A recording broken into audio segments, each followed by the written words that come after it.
Everybody, once again.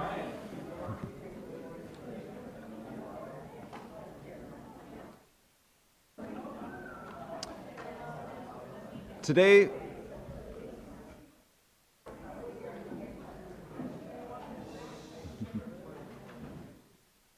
is our fourth day of classes, and we again have the privilege of hearing from our brother John Pople from the San Francisco Peninsula Ecclesia, his class on the leading ladies. And today's title is The Devoted Daughter. And he's asked us to read from Judges chapter 11 in preparation for his class. So please turn with me to Judges chapter 11.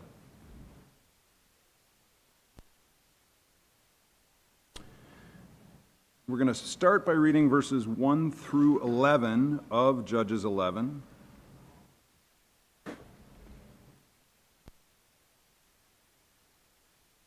Judges 11, beginning in verse 1.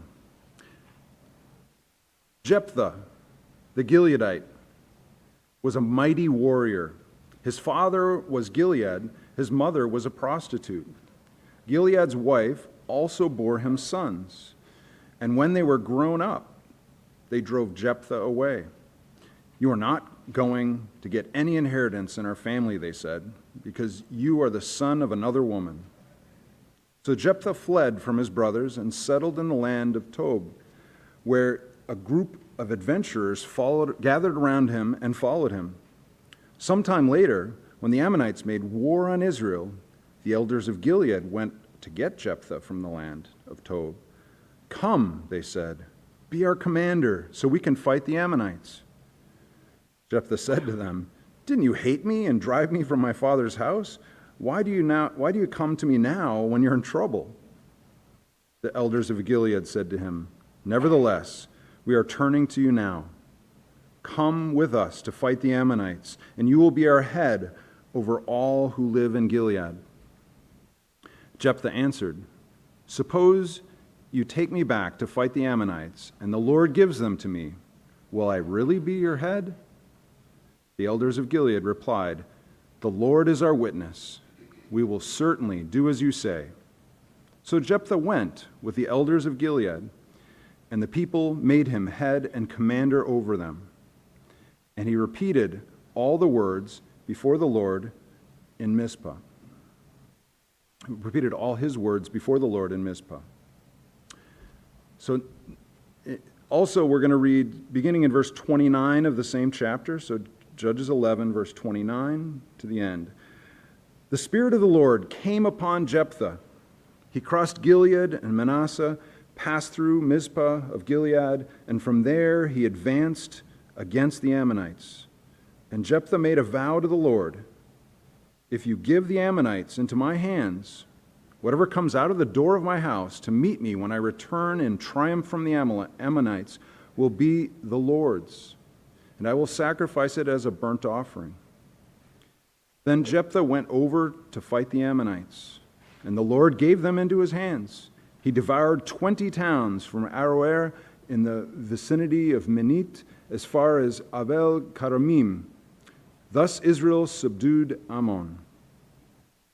When Jephthah returned to his home in Mizpah, who should come out to meet him but his daughter, dancing to the sound of tambourines? She was an only child. Except for her, he had neither son nor daughter.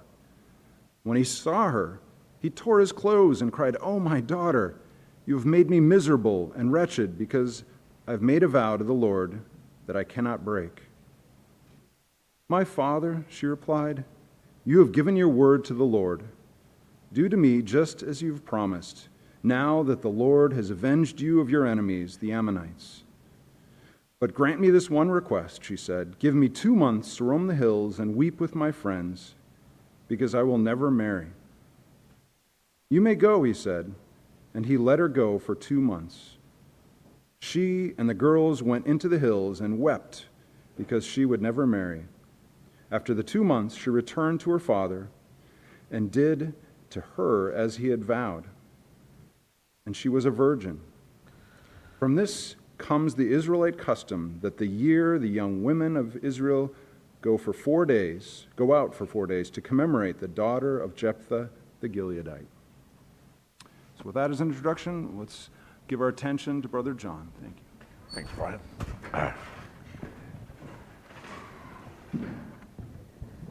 This guy.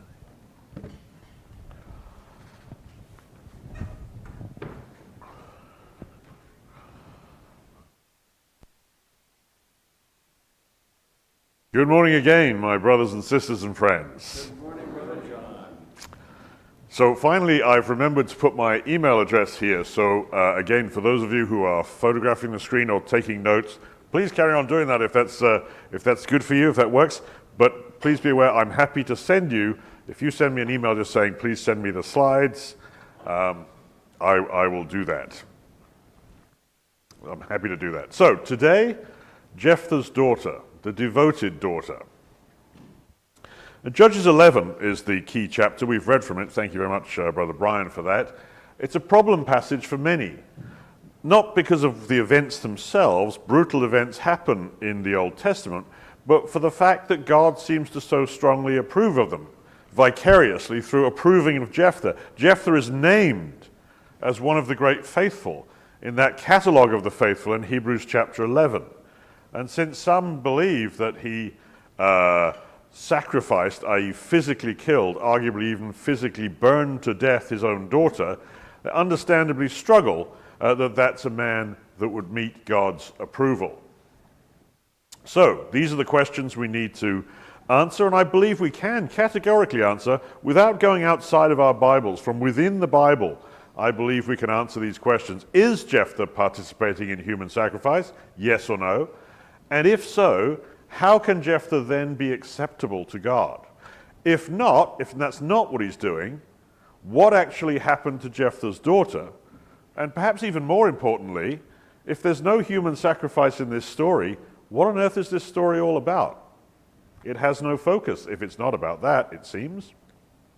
Perhaps most importantly of all, the question, where's God in all this?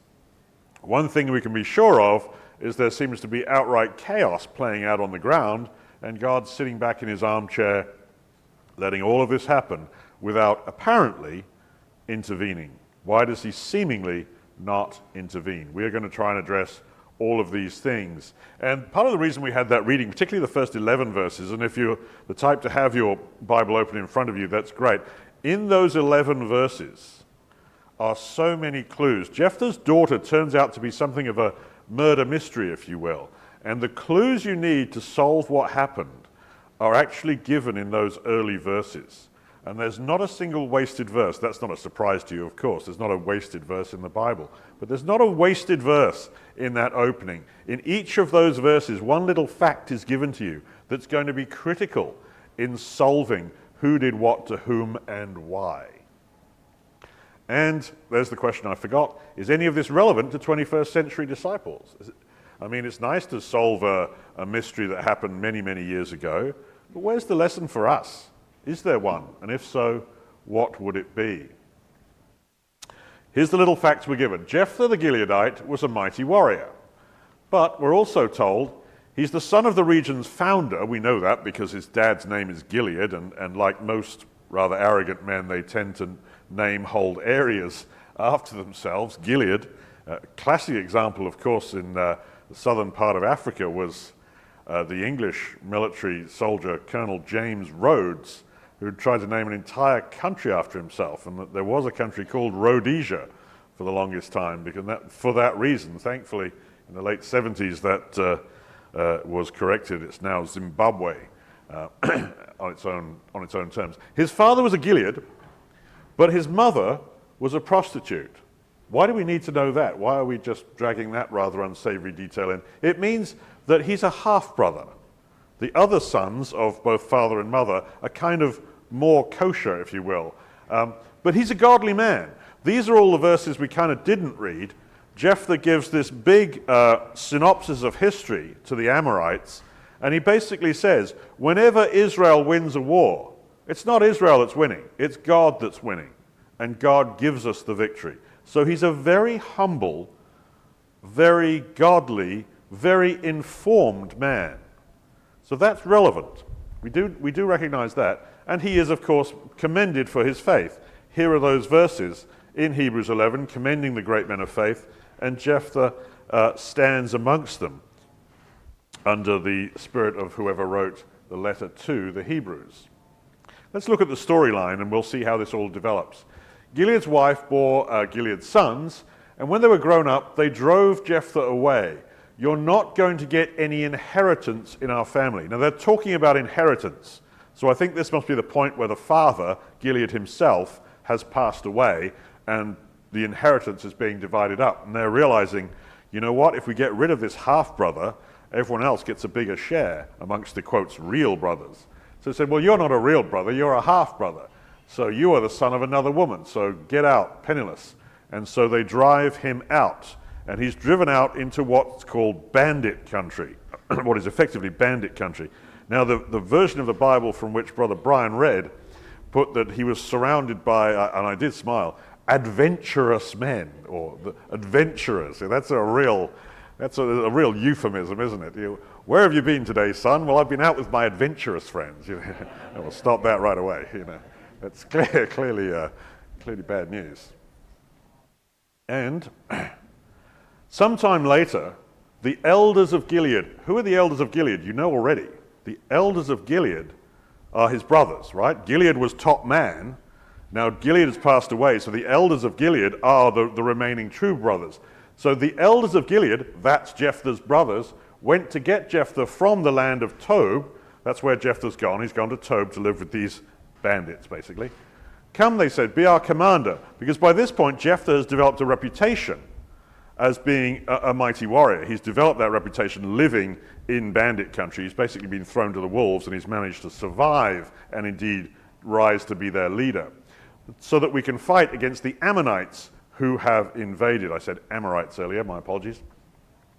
But Jephthah said to them, wow, you've got a cheek. I mean, I'm paraphrasing, but that's what he says, isn't it?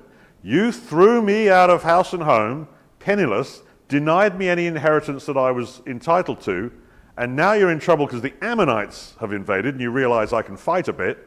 You want me to come and save you. Goodness me, you have got a cheek. And it's some time later. How long later? We're not told, but by now, Jephthah has a daughter whom we'll later realize is probably a teenager. So we're talking approx 20 years. 20 years later, this has happened. Jephthah is still mad about being thrown out of house and home. And it's been, we guess, about 20 years. This isn't next week, all right? So he's still mad about something that happened about 20 years ago. That, again, is very relevant to the storyline. We need all of these details. We're not just telling a story for the sake of it. So the elders of Gilead, remember, that's his brothers, said to him, well, you can be our chief. And Jephthah answered, will I really? He doesn't trust them. It's like, I'll go fight against the Ammonites. If I win and come back and say, okay, I'm your chief, they'll just say, nah, kidding, go away. Right? So he doesn't trust them. The elders of Gilead replied, the Lord is our witness. We will certainly do as you say. Is that good enough? Nope. Jephthah says, that's not good enough either. Come with me to Mizpah and repeat all of your words. Make a vow before Yahweh in Mizpah. And do you remember what Mizpah is? It's a heap of stones, right? It's an altar before the Lord, but it has a very special meaning. Mizpah was set up by Jacob and Laban. And the reason it was set up is because Jacob said to Laban, I can't trust you as far as I can throw you. And justifiably. And Laban turned back to Jacob and says, yeah, I feel the same way.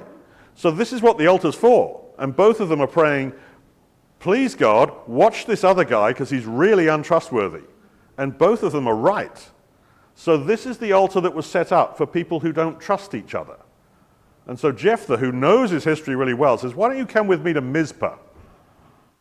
And you can repeat all your words before Yahweh then, because I don't trust you. You've thrown me out of house and home once already. A place where parties didn't trust each other made contracts. That's the historical origin of Mizpah. So Jephthah is insisting on taking control of Gilead's people. He says, if God gives me the victory against the Ammonites, I insist on being your head. Why? Maybe he's just a proud and arrogant man. He wants to boss people around. We know that's not his character. His character, these are the verses we didn't read. It's what I told you, 1, 2, 3, 4. You can read them for yourselves or pick one. In each example, he's going on about how we have no strength.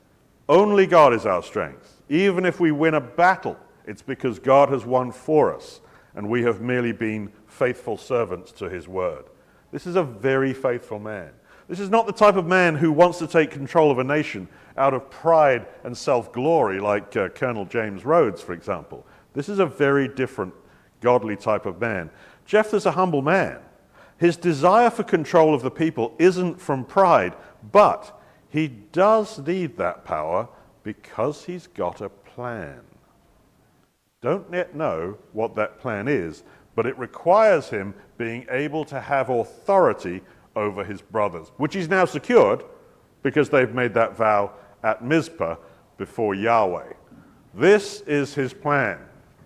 And these words are spoken by Jephthah to God.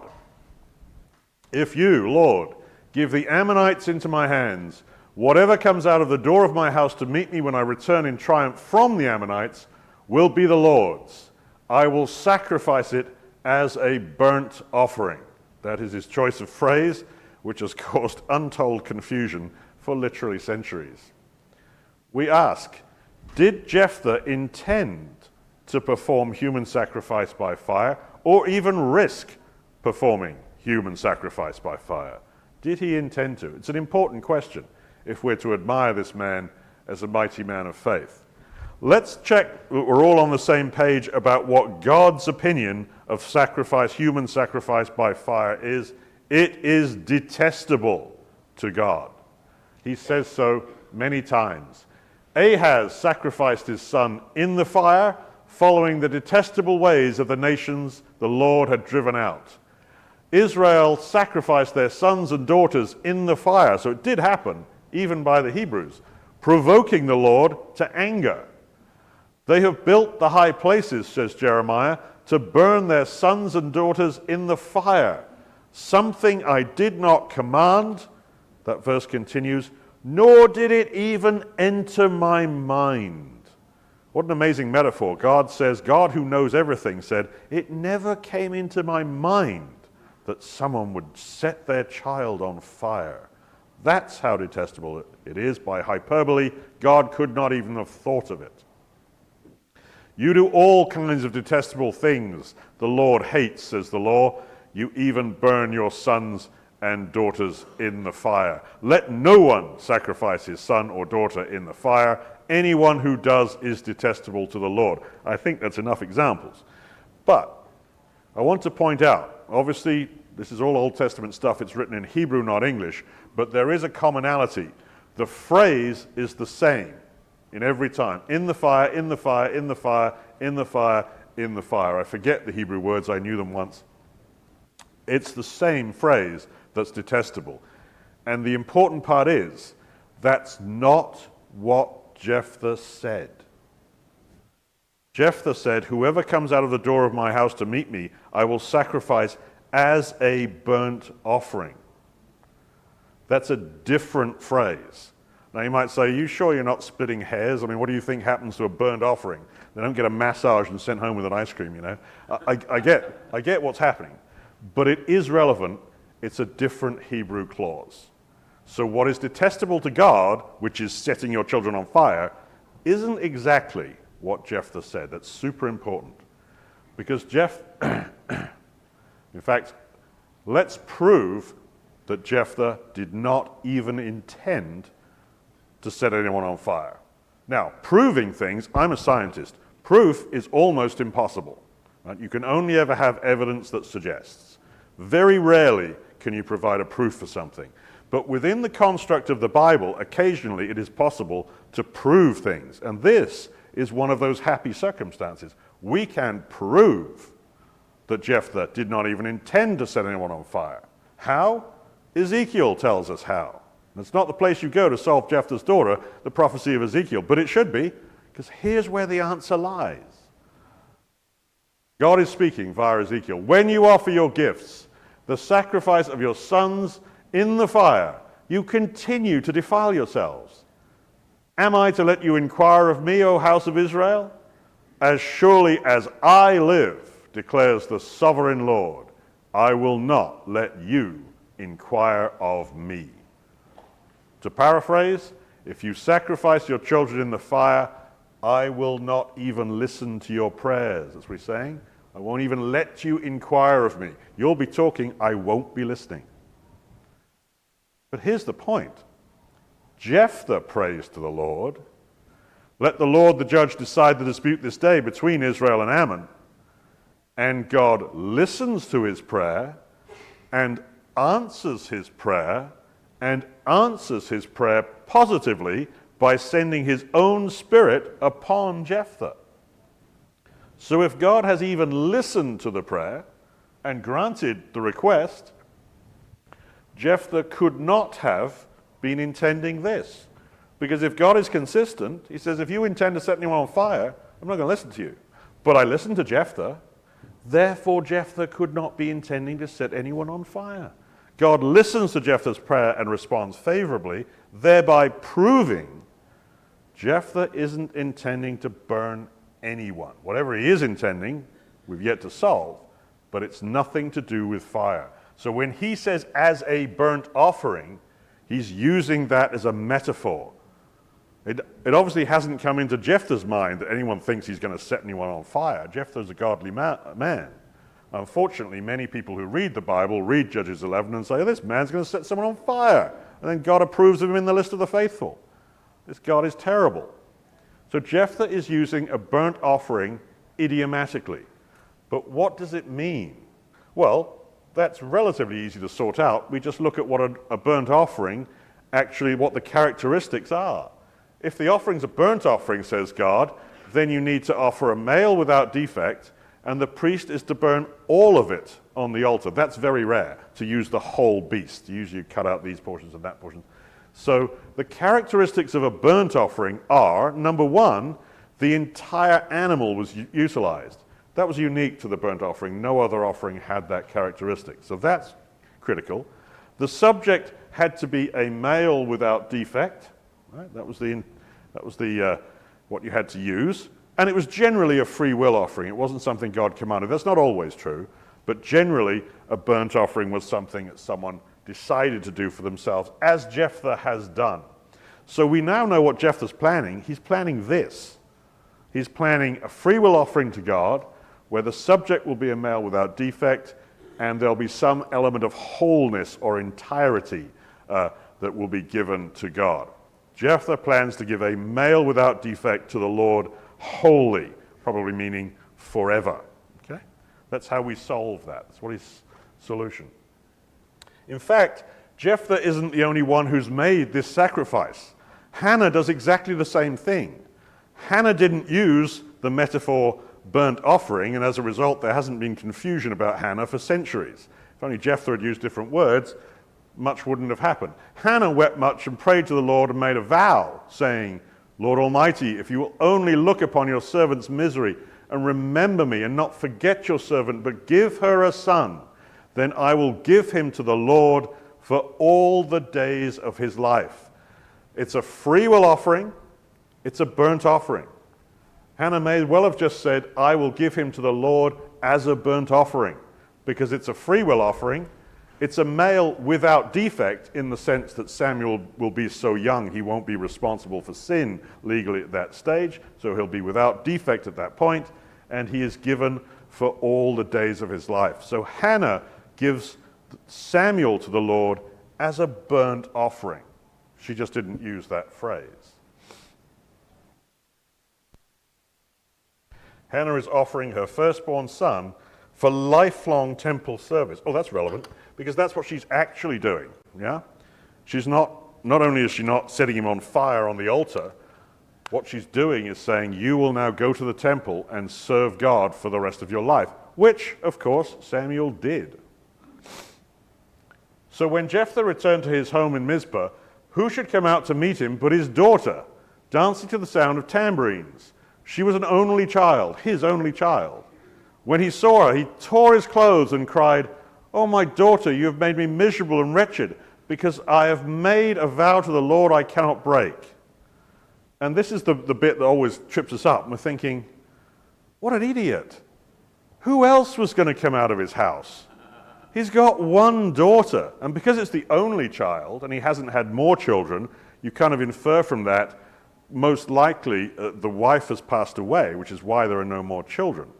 So it's him and his daughter living together. He's like, whoever first comes out of my home to greet me, who else is it going to be?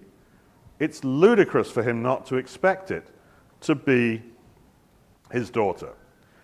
But he does expect it not to be his daughter. Why? And the clue is given on the screen. And it's all those early verses in the chapter that you should be able to solve this. When Jephthah returned to his home in Mizpah. Jephthah doesn't live in Mizpah. Jephthah lives with the adventurers in Tob. Yeah? So where's his daughter? His daughter is safely in Tob, a couple of days' journey away. She can't come out of the house in Mizpah. She doesn't live there. Well, obviously she does, so we're going to have to figure that out in a minute. But he's gone to a house 2 days' journey away from where his daughter is to the northeast. Now it says it's his home, but it's not his home because he lives in Tob. Jephthah doesn't live in Mizpah, he lives in Tob. So whose home is it? Whose is the only home that you can call home that is not your home?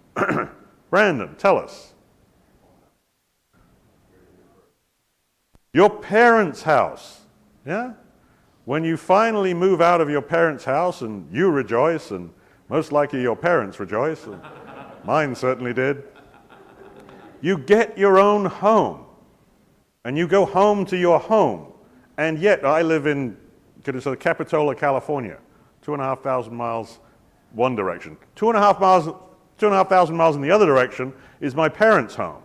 It's not unreasonable for me to get on a plane in San Francisco and saying, oh, I'm just going to nip home and see the folks. Right? They're 5,000 miles apart. One's my real home, but you never stop calling your parents' home, home. Where's Jephthah's parents' home? Mizpah is in Gilead. You know that. It says so in verse 29, if you didn't know. Mizpah is where his parents' home is. It's where Dad is, but Dad's passed away. It's where Mom is. Mom may well have passed away by now.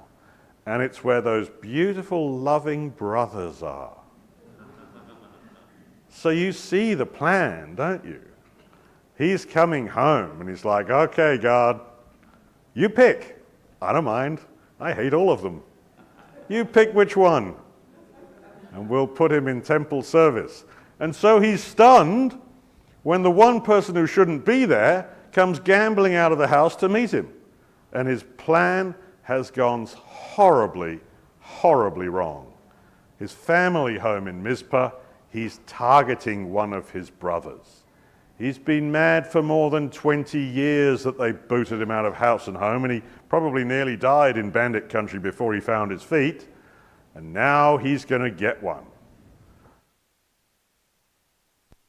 We do need to clear up one rather troubling detail. Having successfully proven that Jephthah's daughter can't possibly be there, she is there. So how does that work? Why is she? It's not completely ridiculous, of course. She's basically in her grandparents' house. And for a granddaughter to be in a grandparent's house is by no means ridiculous. Why was she there? What drove her there? Was it a cunning plot by the brothers to bring her there and push her out the front door first? No, because if Jephthah felt that he'd been tricked by these brothers that he's already angry with, he would be apoplectic with rage, and I don't think any single one of them would live till the end of the day. So we can't think this was a plot by the brothers. It's not a plot by the brothers, it's a plot by her. Because she's not filled with bitterness and rage. She's filled with love and celebration. My dad is the hero of Israel, and God has been praised today. Israel has defeated Ammon. I know what I can do. I've heard that my father, the commander, is going back to Mizpah before he comes back to Tob. I will go and meet him there with joy and gladness and celebration, and maybe even that rift that he always bangs on about every dinner time that's been going on for 20 years, maybe in the celebration of Israel defeating Ammon, maybe that rift will finally be healed. What a beautiful idea. And she had a tambourine. And of course that made me think of, yes, she knows her history. We know Jephthah knew his history really well. He obviously taught his daughter well. She'll know of a time when it was appropriate for a woman to lead and come out with the sound of singing and with the sound of the tambourine to celebrate God's victory over, in this case, Egypt, and now in her day over the Ammonites. So she takes a tambourine and she dances out of the house to be the first to greet her father. What an absolute mess Jephthah has made of everything. God has won.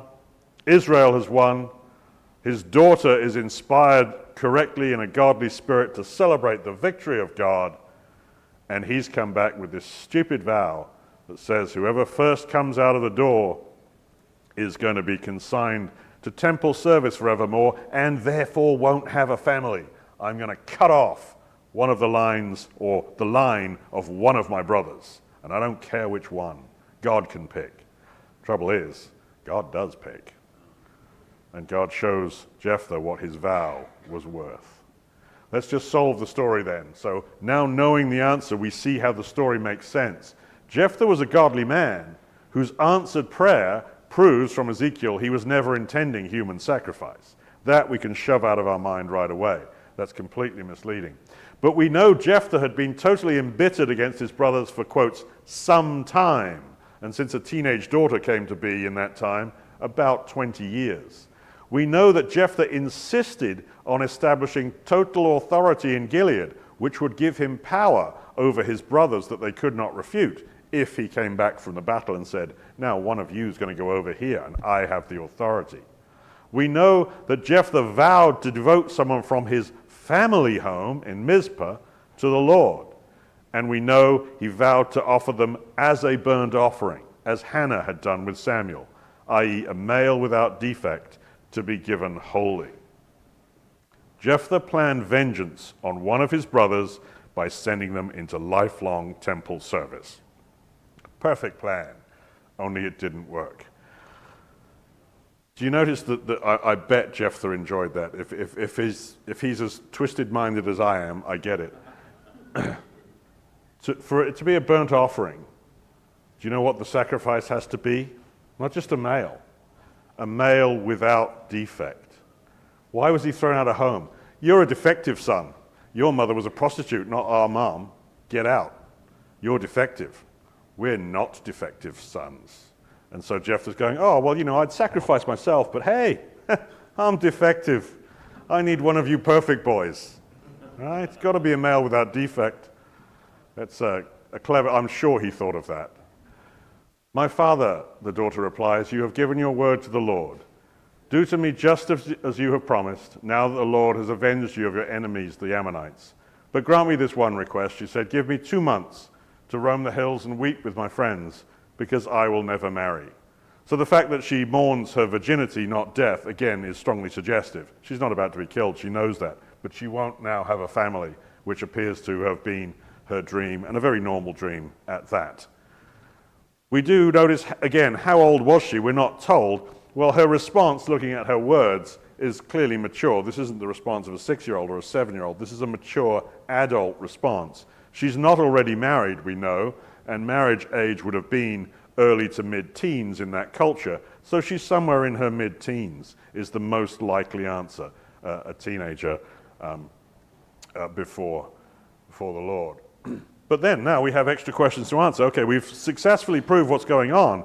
So if Judges 11 isn't about human sacrifice by fire, what is it about?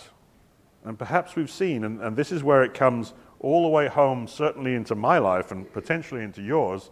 I mean, because I'm not worried about our community saying, how many of you actually want to set your children on fire? And the answer is probably not many. most of the time, hopefully. I'm watching for some knowing glances. But this is what it's really about. About bearing grudges. This whole mess came about because Jephthah couldn't let go that his brothers had sinned against him. There's no doubt his brothers did sin against him. No doubt. There seems little doubt they never repented. Taken. Every single person in this room has had someone sin against them and refuse to repent.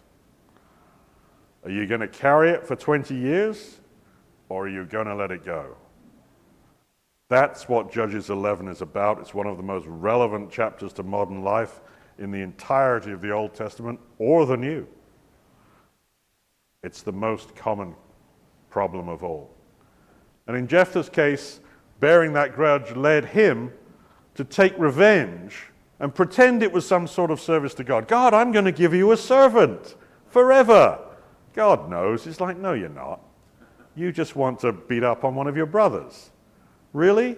That's your idea of a sacrifice to me? You want to sacrifice something meaningful to me? Fine.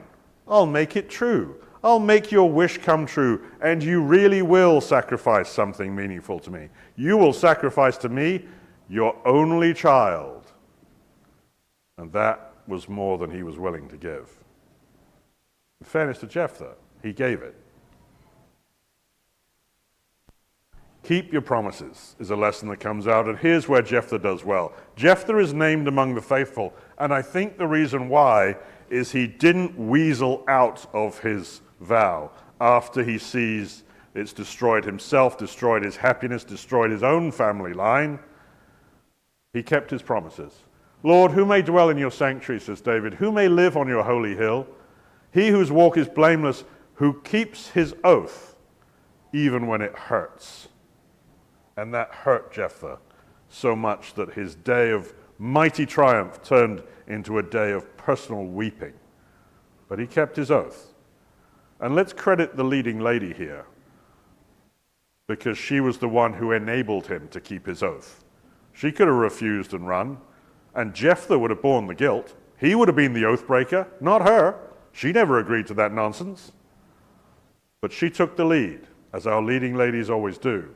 It says, my father will do this properly so that God is honored.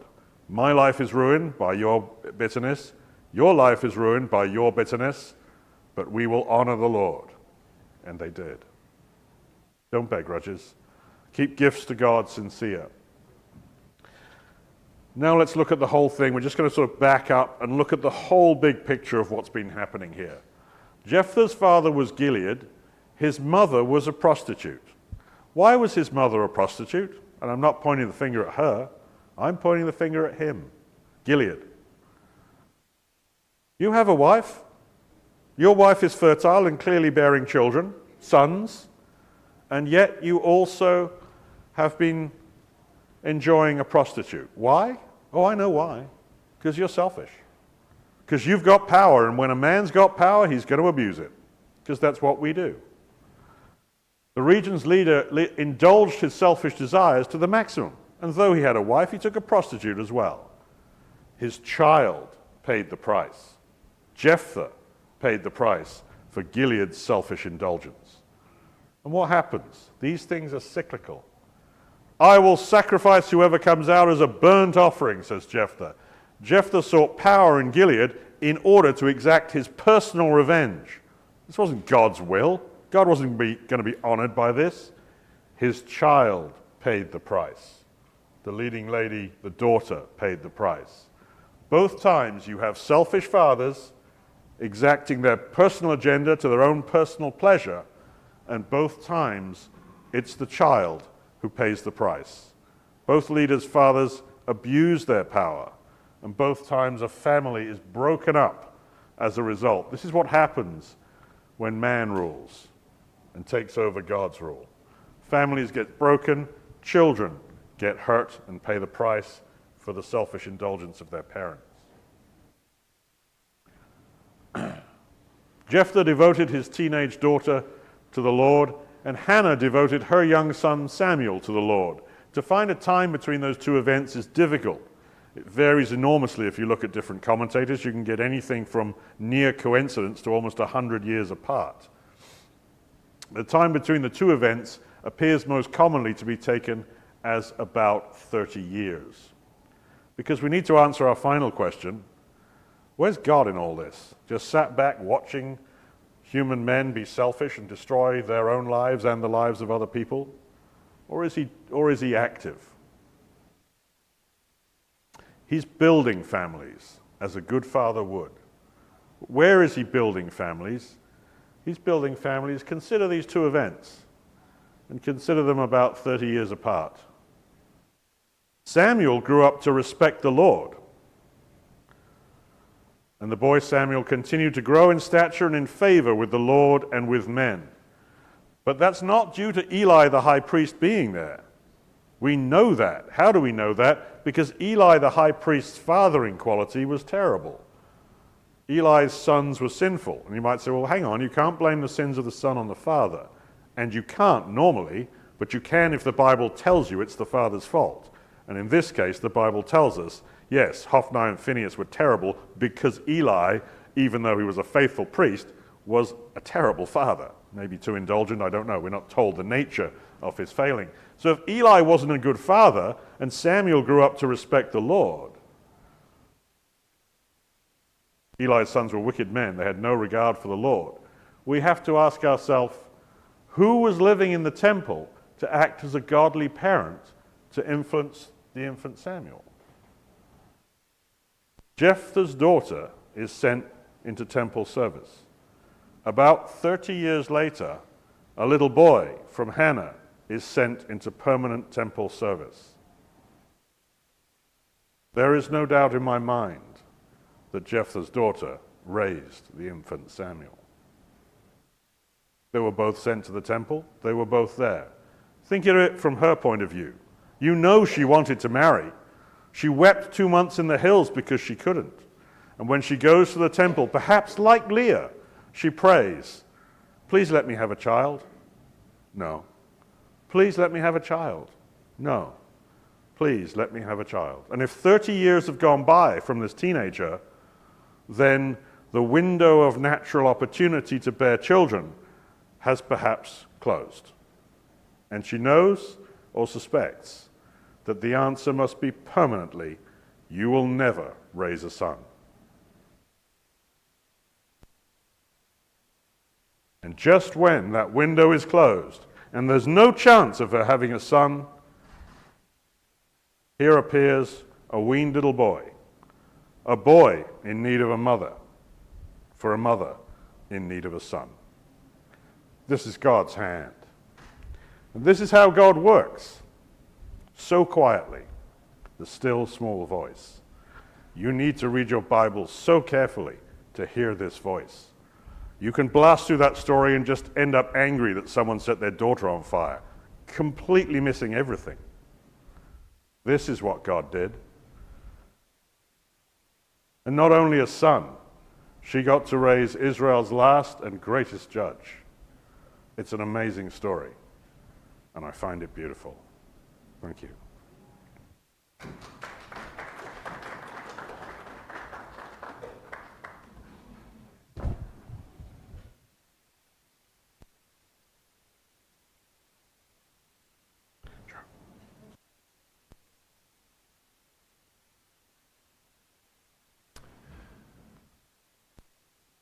God's word is indeed beautiful. There are rich lessons for us in his scriptures. Thank you to our brother John for those wonderful words. At this time, we'll take another break. Please be back a few minutes before 10 to be in your seats for our next class. Thank you.